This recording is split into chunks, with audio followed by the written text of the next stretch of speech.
My name is Chioma.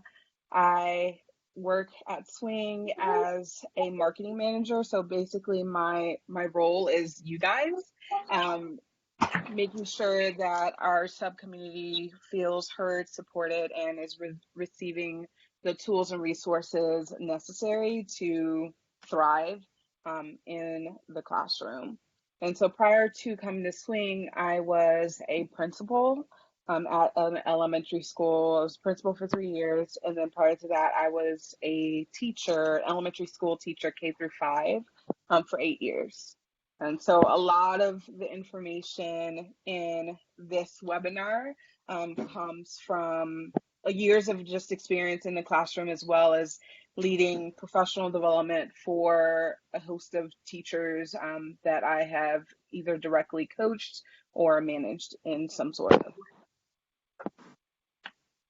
And also feel free to, at any point, ask questions about anything that is not clear or you just want to hear a little bit more on, and I'll be more than happy to answer those questions for you. So, basics of classroom management. So in this webinar, we're going to cover a couple things, define classroom management, talk about the essential tools towards it, being clear expectations, student engagement, having a strong classroom presence, and having a work orientation. And then we will have an additional Q&A at the end of the webinar that you can ask any more questions that were not covered throughout the webinar. Overall goals, we are going to learn some strategies that will equip you to just be ready to tackle the day's assignment. We're going to talk through a few scenarios and think about how you can use that specific tool or strategy in a scenario, and then in essence, just incorporate a new set of effective strategies in your own professional toolbox. So we're going to start this off with a test, and it's not a graded one. So basically on the next slide, there are two dolphins that are going to be jumping out of the water. The dolphins are identical. And so a closely monitored scientific study of a group of scientists revealed that in spite of the fact that the dolphins are identical, a person under stress would find differences in the two dolphins. The number of differences observed matches closely to the amount of stress that the observer is experiencing. So you're going to look at the photograph, and if you find more than one or two differences, you may be experiencing stress. Are you guys ready? Yeah. All right, ready. Do you see the photograph? Mm-hmm. Yep. Yeah. All right, and what do you guys notice in the photograph? Cow. That's stress. No, just kidding. There is a cow that is there. And the reason that I put the cow there, because it closely mirrors a lot of your experiences going into an assignment or going into a request. So what you're told doesn't always match reality. And I know that all of you guys have experienced that. Any teacher has experienced that, such as the cow appearing. What we think we know often differs from reality, and reconciling that difference in and of itself can be a stressful experience, which can lead to a stressful just day at the school site. And stressful experiences shape future realities. And I've definitely found this to be true in my own practice, to where if something just does not work out right, then I am a bit more anxious to go into it the next day or the next week or however. And so that leads to this. So you're in a classroom, you're stressed, and you're just like, oh gosh, Like, I need to calm down. Like, they're going crazy in there. And I love memes and gifs, so you're going to see a lot in here. But yeah, and this is definitely a place that every teacher has been in one way or another. And hopefully in this webinar, we can just build up your toolbox so that you're not permanently in this space.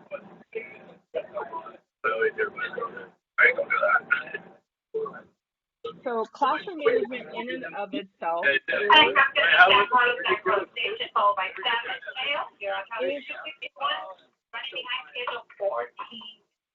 could you please mute yourself? I just hear a lot of background noise. Okay, thank you. So classroom management in and of itself comprises of a lot of tools. Definition of classroom management is everything that a teacher does to organize students, space, time, and materials so that instruction in content and student learning can actively take place. If you have background noise, would you mind muting yourself? They're driving down. Hold on one second.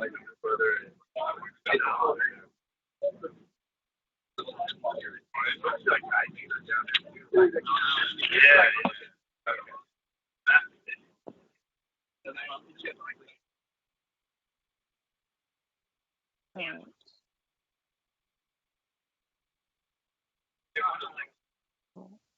So sorry, I'm just trying to mute the background noise. Yeah, so I'm literally going down Saturday. No problem. Okay. There we go. Okay.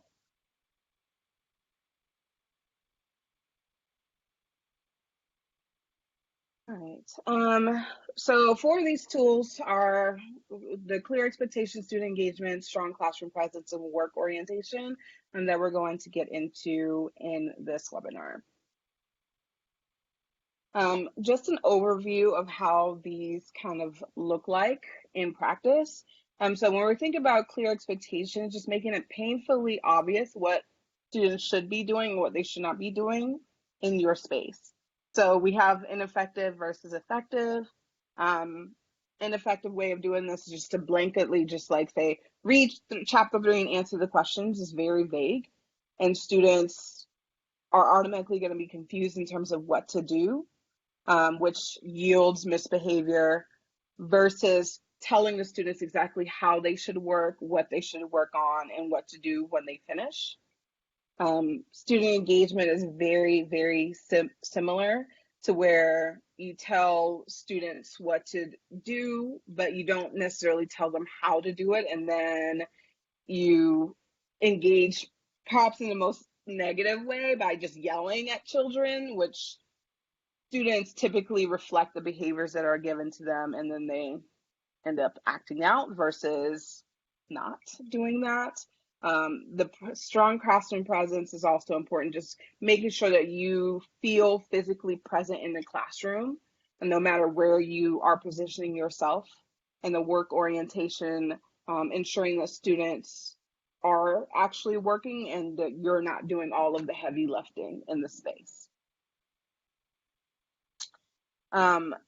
So I found this to be personally true. I know I've been in a lot of classrooms, spaces to where either I or a teacher has just like struggled immensely. But at the end of the day, ineffective teachers discipline their classrooms, and that only works very, very temporarily until students find a way to work out of wiggle out of it. Whereas effective teachers actually manage their classrooms. And I know that since people here are either subbing for one day or 1 week or several weeks, it doesn't necessarily matter how long of a time that you have in your classroom. Like if you have strategies, if you're able to exude that presence that students need, you are still able to manage that classroom even if it's just for that day. So the first one is clear expectations.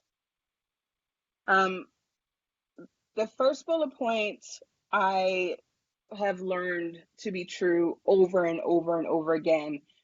students require structure, and students within that structure makes them feel safe, psychologically and physically safe. It's part of like the pyramid of Maslow's basic needs.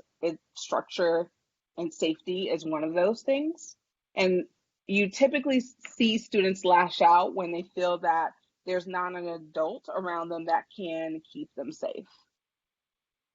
And then as the adult in the room, you set the entire tone in the classroom. So you basically are responsible for telling students how, like, what they should do and how they should do it so that they are successful in the classroom. Because at the end of the day, all students want to feel successful in the classroom. No one wants to be that kid that's off in the corner or not doing the right thing. They want to feel successful.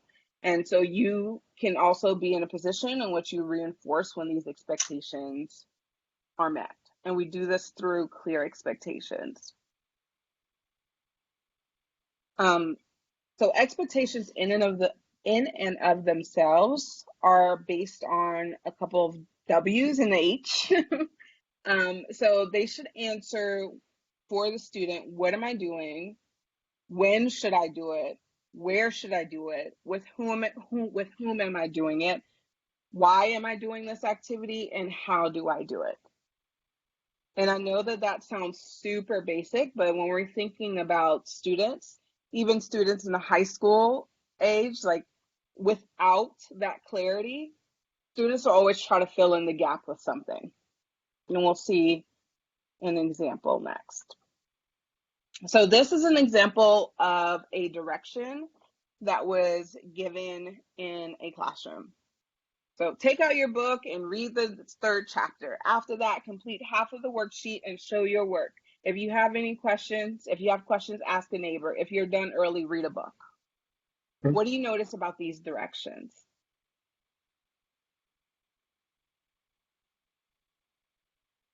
You guys can feel free.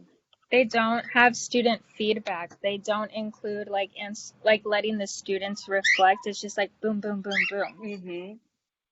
Exactly. Anyone else? Yeah, it's not a good idea to ask a neighbor. Yeah. You ask it because then that conversation of, I don't know, laughter or something. But Yeah, because they're just like, oh, you're giving us license to talk, yay! And then you can't control like 20 plus conversations in the room.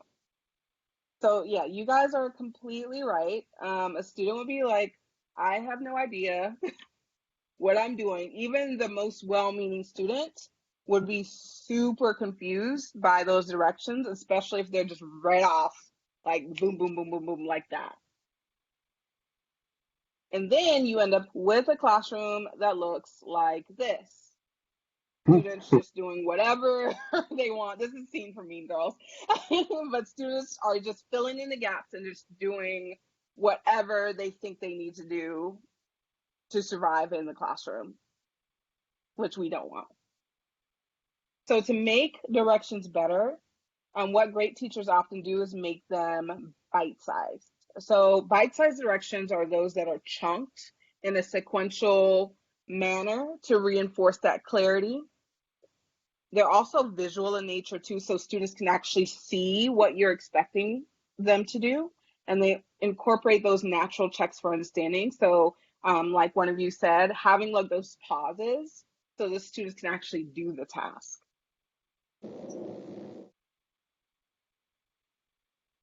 So in this crazy glob of directions, it's kind of one huge direction chunked together. How many mini directions can you spot in this?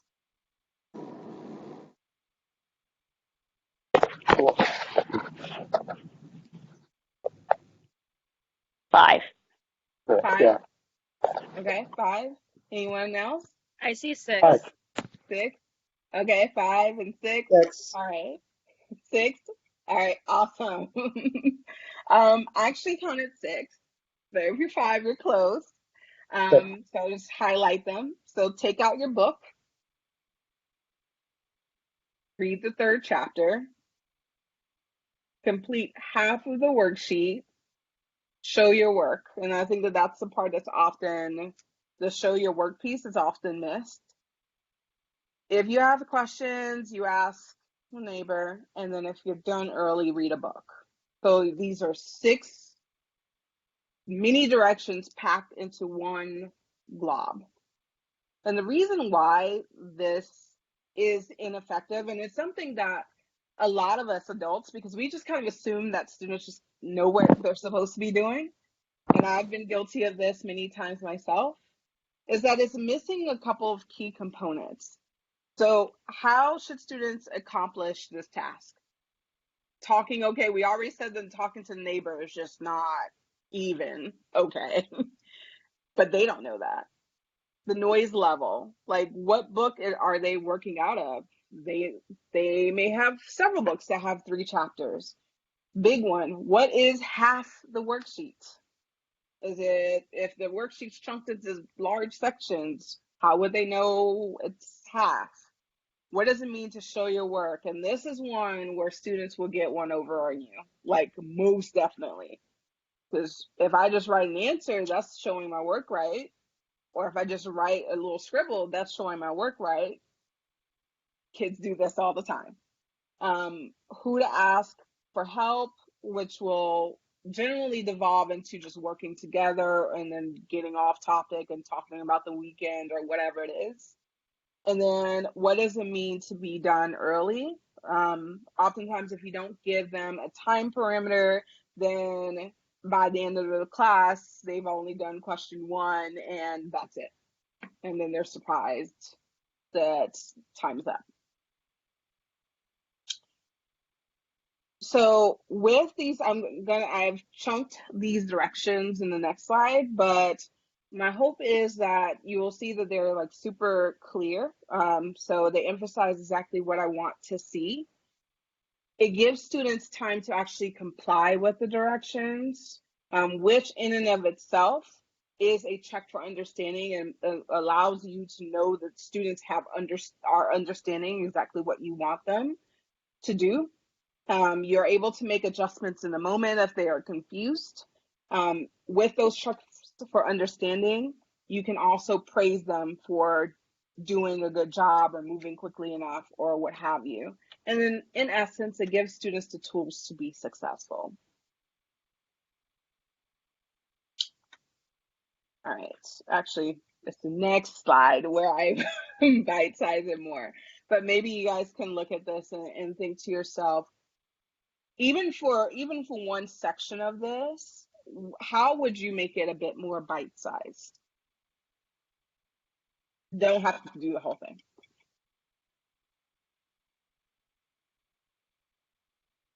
I would say just start out by telling them take out your book and then name the book and read chapter 3, and then you can write it on the board and put the page number that chapter 3 starts with. And so let them do that. And once you see, like, and then go around and like scaffold, but then once you see that they're like, you know, almost halfway done, that some of them are starting to get halfway done, then you can, you know, say that part. But if you wanted to write it all down, you could on the board. But I would say, yeah, just chunk it out like that. Like, just do what they can handle and then kind of go through the steps with them. Exactly. I really do like that you emphasize just segmenting those directions and even like paying attention to the student behaviors in the moment before introducing a new set of directions. Any other thoughts?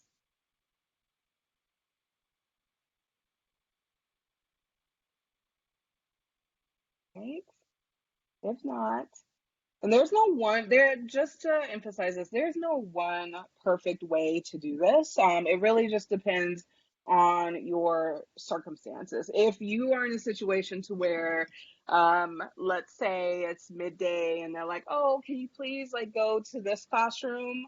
There are certain things that you're going to be able to do versus not. So it really depends on your circumstances. There is no correct answer. So this is how I opted to do it. If I was in a situation where I came to the classroom like early before the kids came up to the classroom, and the teachers usually leave like a packet or a worksheet or something like that behind. I would just go ahead and just pass that out, put that on the student desk ahead of time. So that way we're not, oh, I didn't get one. Like, I know that I've put a worksheet on every single desk in this room. And then I included just this little narrative here, like, today you're going to work on this worksheet. And I would hold up the worksheet. We will stop at question number 6. Draw a small star next to number 6 to remind you to stop there. Check to make sure they're doing it. And this is definitely elementary. The older kids should be able to say, like, circle number 6 or what have you. And then take out your social studies book, put it on your desk in 3, 2, 1. I often do like little countdowns because it increases the pace in which students move. Because without that, I say take out your social studies book. Some kids are going to take it out immediately. Some kids are going to be super slow. So you still want that sense of urgency. Then turn to chapter 3. And then they're turning, and I pause, and I look around, and I check. And then I go ahead and give the rest of the directions. Like someone said earlier, never have students ask a neighbor for help. I think that is a guaranteed way to make sure that students are off track. If they need help, quietly raise your hand. I'm telling them that they should be working on this on their own in a quiet manner. Does that make sense to everyone?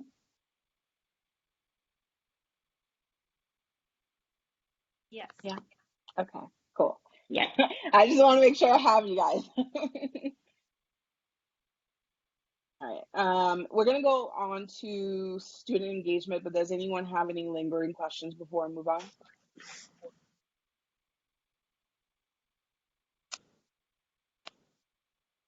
All right. If not, we will have a Q&A at the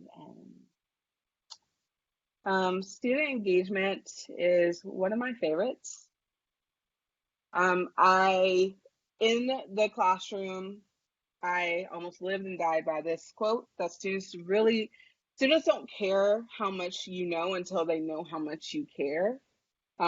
So it is that idea of just energy, the kind of energy that you bring into a space really does shape the student's idea and experience about whatever their day holds for them. And then also, I love this one. Tell me and I forget, teach me and I remember, involve me and I will learn. Learning should always be a fun process for kids, no matter if they have their designated teacher or they have a substitute teacher. It should always be somewhat engaging, fun process for them. So with student engagement, students are always highly aware of just the energy in the room. It is really interesting how students can call things out that you're probably not even thinking about because they're super aware. They're very sensitive in that way. So they need to feel that what they are doing with you in the classroom actually matters. Are you giving them praise? Are you showing some sort of care when you're with them? And I know all of you guys do because you're here. The main goal here is to reinforce desirable behaviors because you want other students to replicate those desirable behaviors so that everyone ends up having a good day. Students do reflect the energy that you give them. If you're having a frantic sort of energy, that is the class that you're going to experience for that day. And then student engagement just involves a lot of soft skills that we're going to talk about now. Simple engagement strategies, and I know some of these are, it feels really simple, but in the moment, sometimes we are not as aware that we're not doing this, right? And it happens because you have a lot of things. You're like, okay, where's the plan? Like, where are you supposed to go, child? Like, what's the schedule? But it's the small things that really count.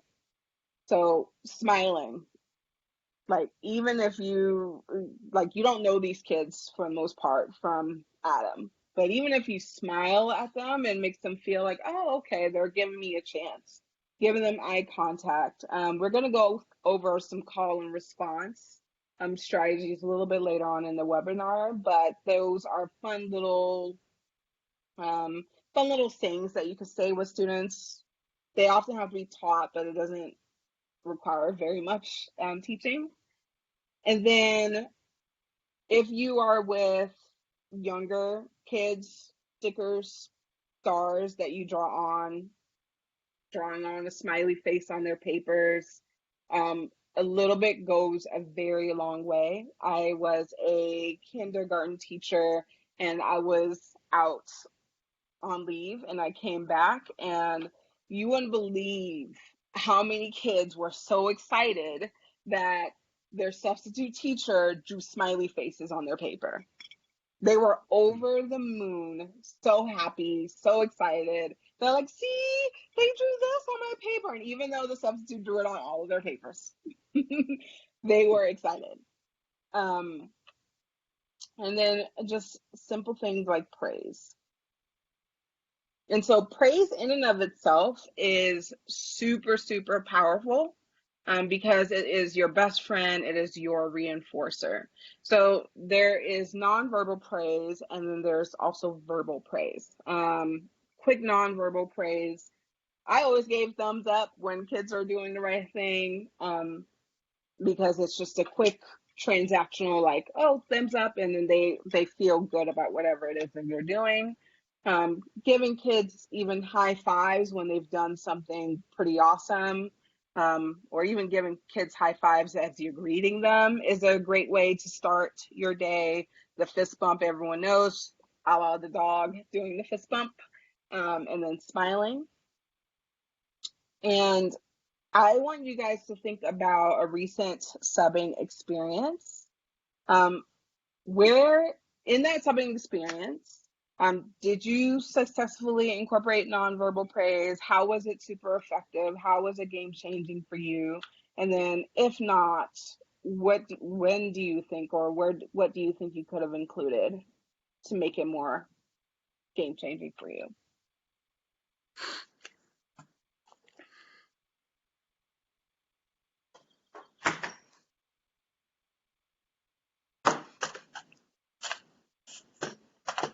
Does anyone have an example? Yeah, Okay. I haven't been able to sub only once, but I drive a tour bus full of kids, Oh yeah, cool. and sometimes. But I was on a 3-day trip to Lassen Park, and the 3 girls in the back seat, typical sort of 7th grade girls, Mm-hmm. typical in the sense of they giggle and they Yeah, really yeah. they sort of made a mess in the back of, lots of candy wrappers. And I just Mm-hmm. thought, well, I got to talk to them. And I said, this is my boss's bus and this is my bus. And there's a garbage can right here. And after they used it, I said, thanks, thanks. And from then on, there was no problem. Yeah. It's like you praise them and you thank them and you recognize them and you don't scream at them. I had 3 teachers on the bus and one just screamed all the time. And that doesn't work, Yeah. So that was my experience. Thank you so much for sharing. The screaming, it's almost like, and they always say that we live in an instant gratification culture. I think pretty much that is true. You do get instant gratification in which the student will stop doing it in the moment, but that's mostly out of fear. But the moment you Yeah, turn your back, yeah. they will do it again, if not 10 times harder. Yeah. Definitely. Thank you for that. And that's actually a great segue to the verbal praise. So Hmm. it works basically the same way. So there is a strategy called narrating the positive. Narrating the positive is basically praising specific acts, intentionally praising specific acts so that they are easily replicated throughout the classroom. So a way that I would do this is, oh, I really appreciate how, I'm throwing some child's name out. I really appreciate how Dennis stacked up his chair and now he is ready to go. And then initially you're going to see all these other kids stacking up their chairs too. So Yes. you're specifically citing the behavior. People have different schools of thought of whether or not you tag the student's name after or before. I like tagging the student name after typically. So you're saying the behavior and then you say the student. It doesn't really matter which one you do it. The only thing that matters is that all the rest of the students are hearing that praise and they're seeing exactly what you're complimenting, and then they're going to want to do the same thing. This also works to, I don't know how many of you guys have been in situations where students have had to pack up or do some large activity. One strategy that I've used a lot is the second example here with the I have. So I have the yellow group I have the yellow group who's already stacked up their papers, and then I have the green group, and then the purple group is already stacked up their papers. So once again, you're giving that praise to a group of students. The students are highly aware of exactly what you are looking for, and they're going to be quickly replicated. Any thoughts or questions on that? I just want to back what you're saying. When I sub, I notice like whenever I start to say like, I don't even do this to get other, like sometimes I don't even do this to get other kids to do it. Sometimes I do, Yeah. but I'll just be like, hey, do you mind just putting that chair on the desk? And then the kid will do it. And then I'll be like, thank you so much. That was so helpful of you. And then like other kids will start doing it. Or if like one kid is doing it on his own, I'm like, oh, you are so helpful. That was so nice of you. And then I see other kids doing it. So it's, yeah, proven. Yes, so like no matter what, and you'll even see this with adults too. That's how like you just know that it works. People love getting praise. People love the feeling that is associated with praise. They love to know that like in the context of their space that they are doing the right thing. So it really works like clockwork. And then sometimes even the faster you say it, the faster it gets them to move. Like, oh wow, Tom was moving really fast, was passing up the papers, and oh, I see Jerry, he's doing this and this and that. Like it increases their tempo to move and do that thing just to get praise and please you. It's really, human psychology is interesting. So at the end of the day, I always emphasize this, is they're kids, and I'm Yeah. talking about the 5-year-old versus the 18-year-old. They are all kids. They just want to feel like seen. They want to feel noticed. They want to feel that their efforts matter, which is why it is important to engage them. And it's just the smallest things. And I know oftentimes you're in there with them for just one day, but you never know what students are going through even in just that one day. There are lots of things that kids carry from home. There are lots of things that are just hitting their hearts, that are on their minds constantly. You just never know what impact you may have on them on that particular day. Like even when I was in the classroom and I would have substitute teachers, that teacher was just there for one day. Even the next time I'll tell my class, I'm gonna be out. They'll be like, "Oh, can you get that person again? Yeah, because when they were here, we did this, and yeah, and they did this, and I really." And they'll give you feedback about the subs that they like the most. It's so cute. But yeah, and this is middle school students. So just remember that they are kids. So the third tool strategy is the classroom presence. Um, Oftentimes when we think about classroom presence, this is a scene from Matilda movies in the 90s, one of my favorite movies as a kid. You think about Miss Trunchbull, you think about this person, you go in there and you're supposed to be this imposing individual. And no, unless you want to scare children, that's not that is a presence, but it's not strong classroom presence. Um, so with presence, students, it basically means that students are feeling you across the room. Like oftentimes you're subbing in maybe a room of 20 kids, 25 kids, 30 kids. If you're doing a PE classroom, it could be that much larger. So with proper presence, and in this case, I'm talking about positioning, you're able to make sure that you have the highest visibility of at least 80% or more of the class. And I'm going to go through some moves that you can use to make sure that you have that high visibility and that your positioning is super strong. Tall, standing tall with your chin up. And I only include this because it does sound very basic, but I have coached a lot of teachers over the years to where this was not on one of those, like they kind of hunched over like this. And kids don't know what to do with that. And so they're more likely to run over you. So you come in, shoulders up, you're standing tall, you're ready to assume the role as the teacher that you are in the room, as someone that needs to be respected. Super sounds simple, but it goes out the window sometimes. The exaggerated moves, I'm going to show you a little video of exactly how that looks like. It's going to look a little funny, but they work, I promise. And then more than just standing, you're actually moving. So you're not standing in front of the classroom the entire day, because that kid in the back is going to feel like, oh, well, he doesn't see me, she doesn't see me, and I can do. No, like you are strategically moving around the room and you're using proximity.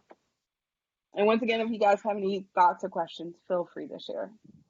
Yes, I just wanted to say I absolutely love that video clip. It was hilarious. If you have not seen Key and Peele, It was awesome. it's actually about a substitute, that skit's about a substitute teacher. They have like 4 of them. It's hilarious. Hopefully your experience is not like that, but it is hilarious if you've not seen it. So this is a sample classroom. So the top is the board. On this left side here, we have the window, and then we have the front door, the desk, and a back table. And so when we're thinking about positioning, that's you, the smiley face. One great position to have, if you're in a position to where students are coming in, so the students are not already seated, but they're coming into you, standing at the door, kind of like catty-cornered, so that you can both see students in the classroom and students walking towards you as they enter the classroom. Then once all the students are in, obviously you start in front of the classroom.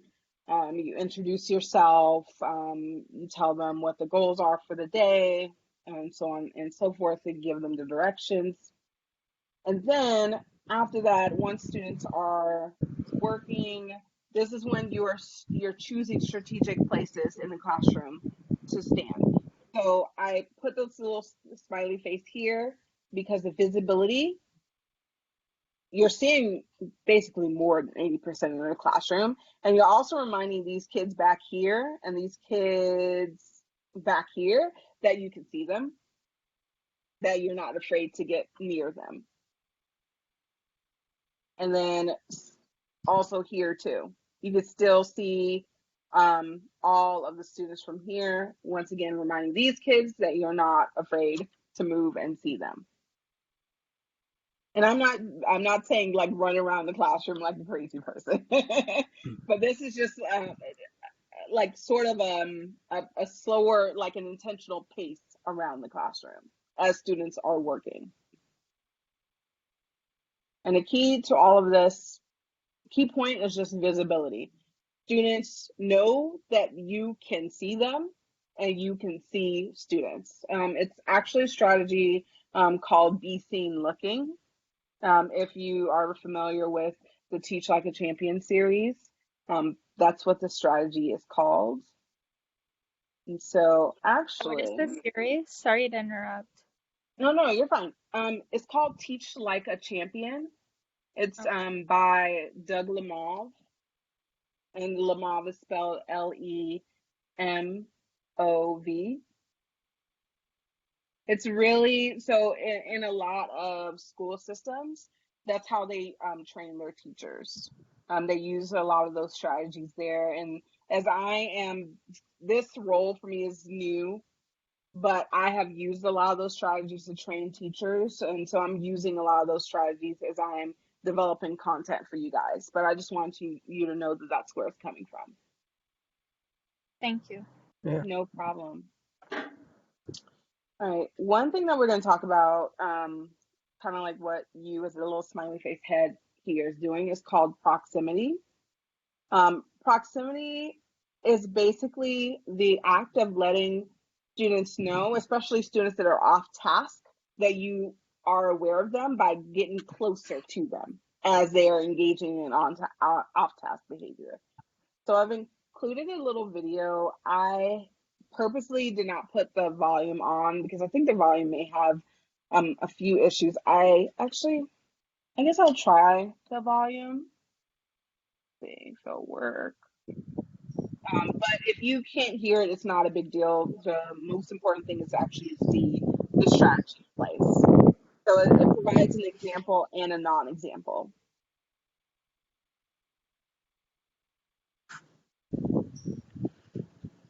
Can you guys hear that?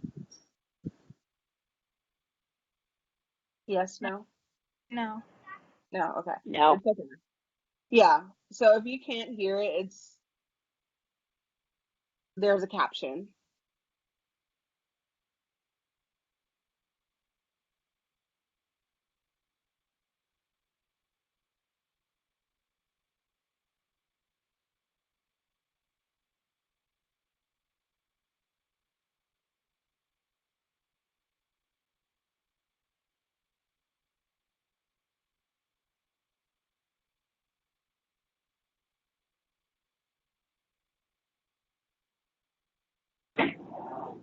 Almost station, San Francisco, Richmond, Kentucky. One thing I do want to call out, if you did not notice that, is that she was what they call scanning the room. So she was looking around the room and she noticed Jeremiah here in the corner being off task.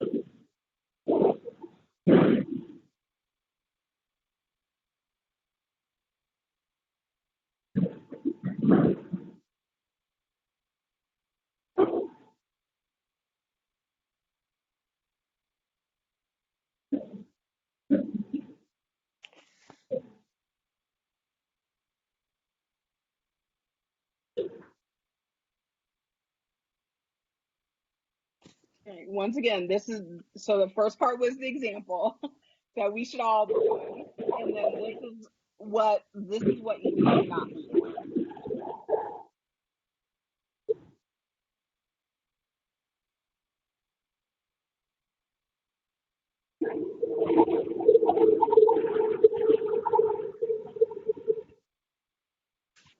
So she sees him.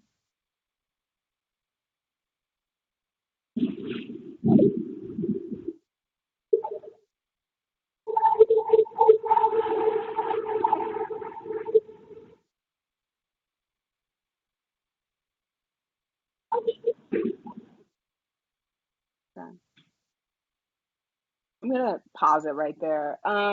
So what do you think? Why do you think that that second example was not effective?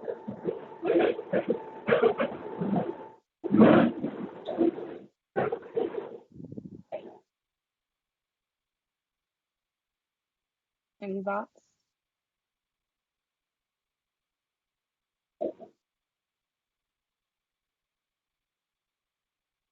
Okay. So the second example was not effective because of the fact that it basically stopped the flow of her instruction. And so by her just walking over, engaging with the student, basically having a mini conversation with the student when she's still teaching other students, it tells other students in the classroom, oh, if I want Mrs. D's attention, then all I have to do is act up or not be engaged.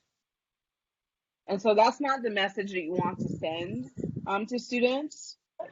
If, like, she just stuck to the first example and she just kind of moved closer to him, and then you saw that he was starting to engage and do the right thing, give him a quick thumbs up, then there's no time lost.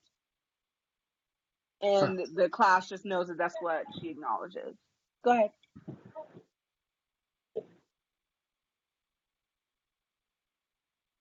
No. Okay.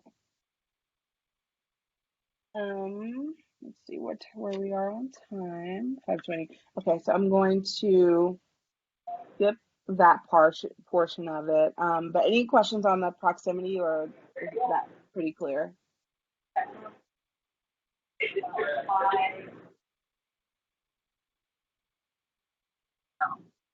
I just want to make sure that I still have you guys. Yeah, I Yes. keep on losing contact Okay. somehow. So. Okay, it's fine. So another thing, so this goes along with presence. This is what is called dance moves. If you do end up reading the Doug Lemov Teach Like a Champion, he refers to this a lot. Basically, these are the moves that great teachers use to let students know that they are being seen. So this is very quick video. There's no need for audio, so literally watch the video and watch what they're doing, and you'll be able to take some of these moves and use them for yourself.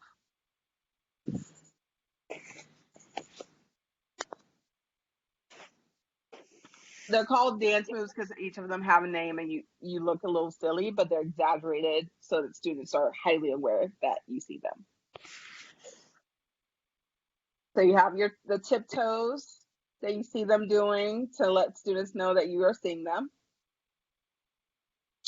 The politician, where they're pointing, letting students know.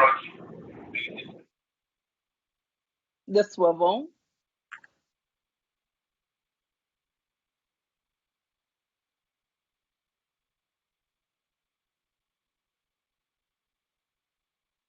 The invisible column. All of these are super, super exaggerated.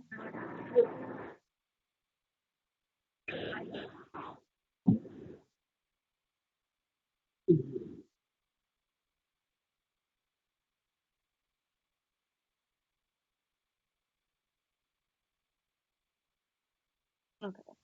This last move, I'm just gonna take a moment to call out. It's called the quarterback.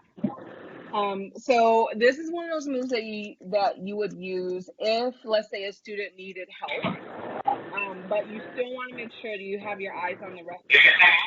San Francisco, Richmond, You still want to make sure you have your eyes on the rest of the class.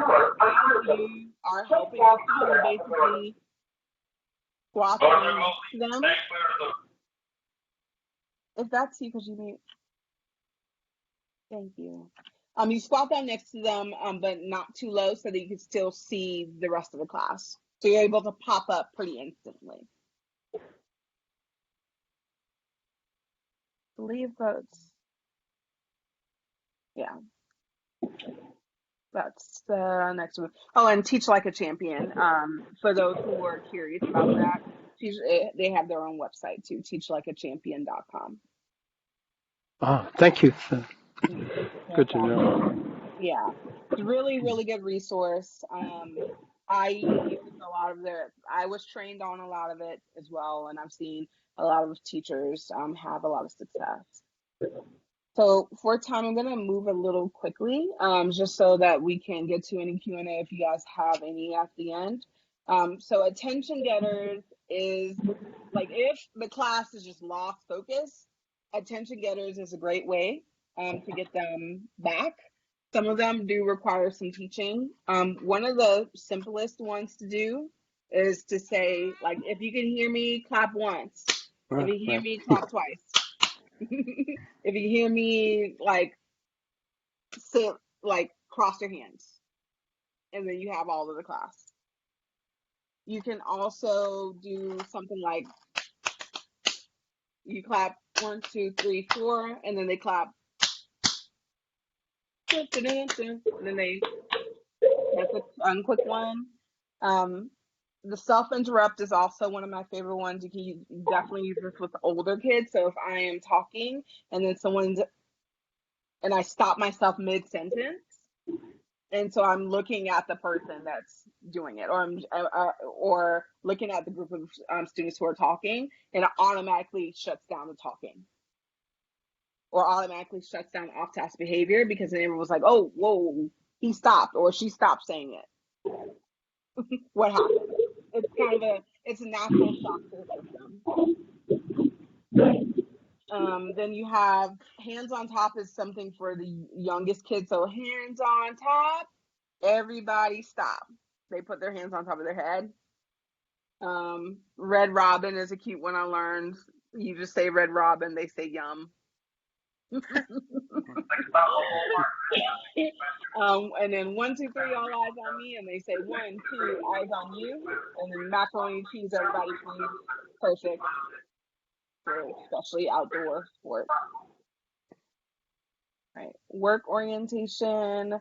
So essentially, the goal of the work orientation is making sure the students know that the work that they are doing is indeed important and they are being held accountable for it.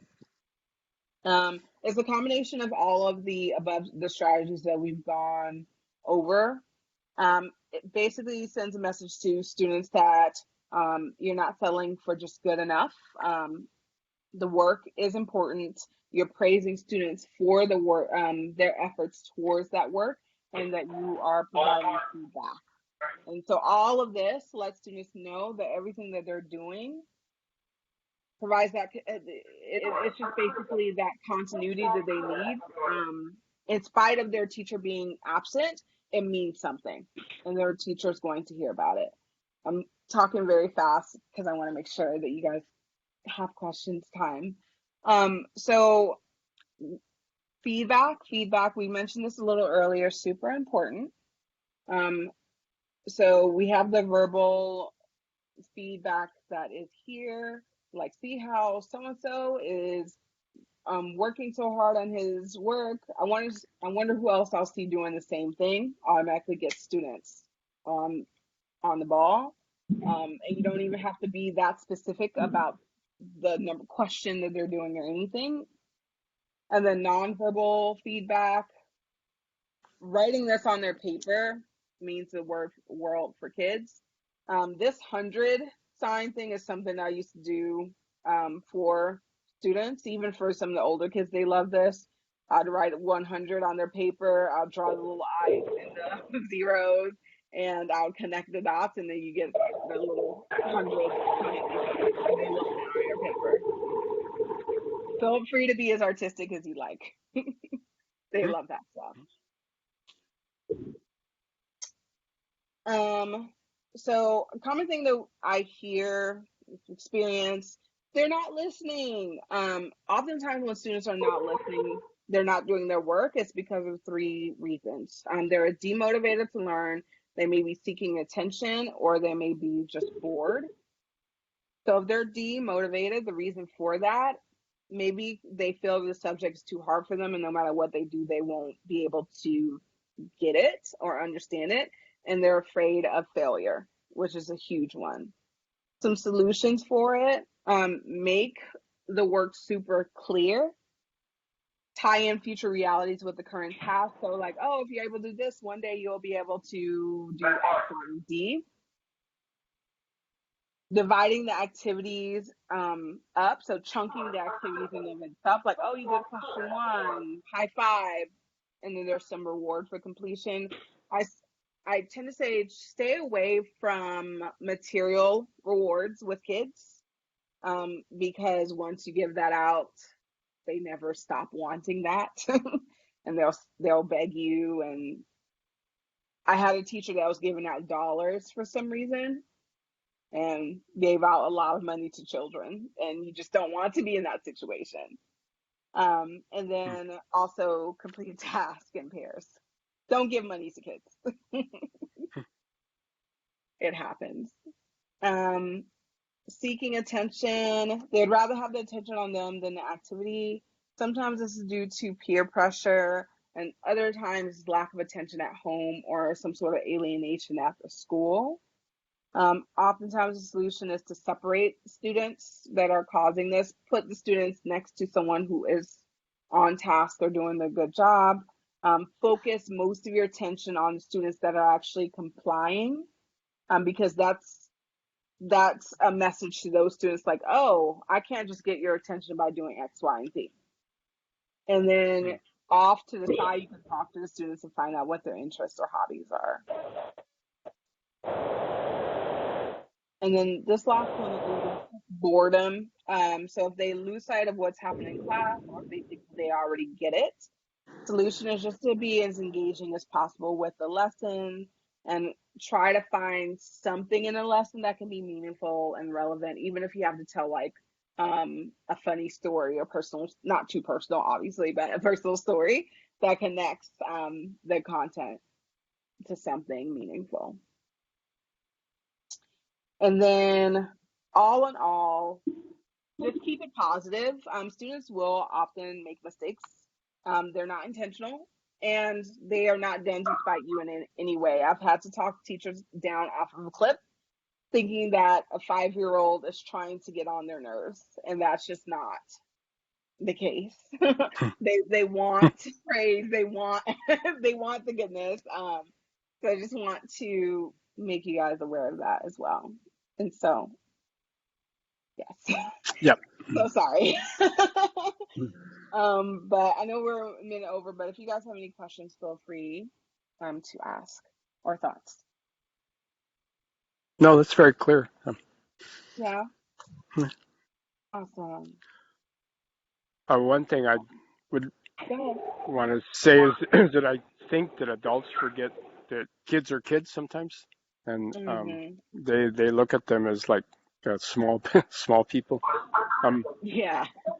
And when I drive the bus, I have to talk about emergency procedures. You know, how to get out of the bus in an emergency. And if you just stand up and say, "Hey, who knows to get out?"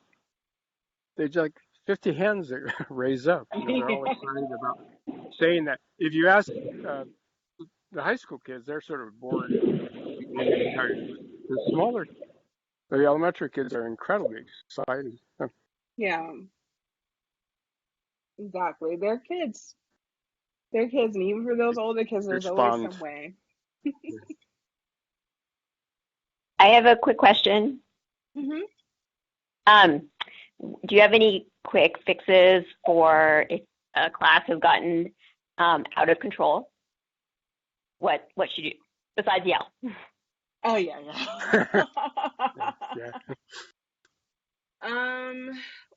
Let's see. When you say out of control, does that mean they're just like loud and just talking over each other and all that? Right. And maybe not in their seats. And not doing their work. Kind of, worst case. Yeah.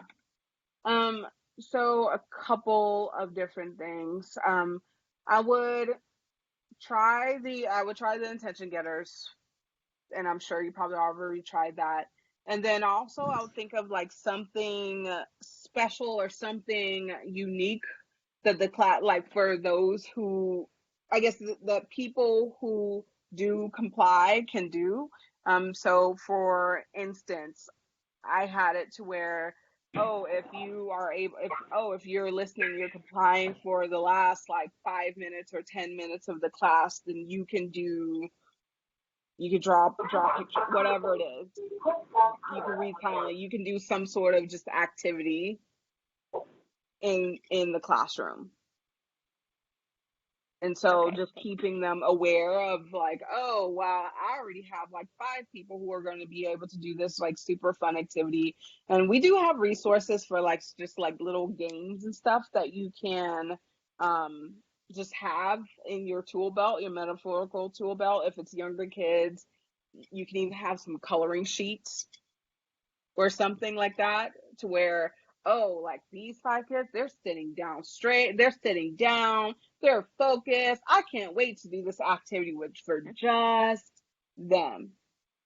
And sometimes in those kind of situations, I've been in situations like that, so I completely feel you. Sometimes I'll do something a bit more extreme. So if they're all out of their seats or whatever, I'm in front of the classroom, I'm like, oh, so and so, you come up here. Oh, you come up here, and you come up here, and you come in, and just grab like just a random assortment of like students, and just like start like, okay, we're just gonna group up, and we're just gonna just talk just by ourselves, and just like whisper just amongst the little group, and then everyone else is like, wait a minute, what's happened? Why aren't I a part of that? You're not talking about anything. You're literally doing nothing. But at the same time, kids hate feeling left out. So I've done that too. Yeah, that's a good idea. Yeah. Yeah. And we will, I will try to work on more resources for situations like that. But that's a really good question. It happens a lot. Any other thoughts or questions? I know that we're over time, so I really do appreciate you guys for still being on here. So if you are in a class and the teacher doesn't leave sub notes about like attention getters, because like how how you were going over, like some classes go 1, 2, 3, eyes on me. I noticed Hmm. like a lot of schools do things kind of like differently sometimes. Some of them do them, a lot of them do them the same way, but some of them do different attention getters. So if you're in a classroom and you don't know what attention getters they use, what Hmm. would be your advice? Um, I so I've been in situations so this is interesting. So as a principal, we often have like our own professional development sessions, and they sent us to other schools, and we had to like basically sub for a classroom. And I have learned that even if so the clapping one is super super simple. So even if they don't know it, kids will respond to it. So I've done and then sometimes what ends up happening is kids just do try to emulate that, and they do that. But regardless if they know it or not, the point has already been made. They like, I'm trying to get their attention, and they're doing something. You can also do that if you hear me clap once, and sometimes I even turn that into a game. So if you can hear me, put your hand up. If you can hear me, put your hand on your head. So that's something that does not need to be taught. It's just literally kids are just listening and doing it. It ends up turning almost like a Simon Says kind of game, especially for the younger kids. But if they are listening from that, sometimes if the class is like really at an interesting place, I would say something like, "Oh, if you can hear me, put your paper up in the air." And then I'll say, "Okay, you get it 100. You're done for the day." And no one else said no. The one student that heard it, like, "Oh wow, you get all the rewards. You're done." And then they get all upset, but then they're trying to listen to the next time you say something like that. Yeah, Okay. but there are a Thank couple you. of ones that you can do. Of course. Thank you.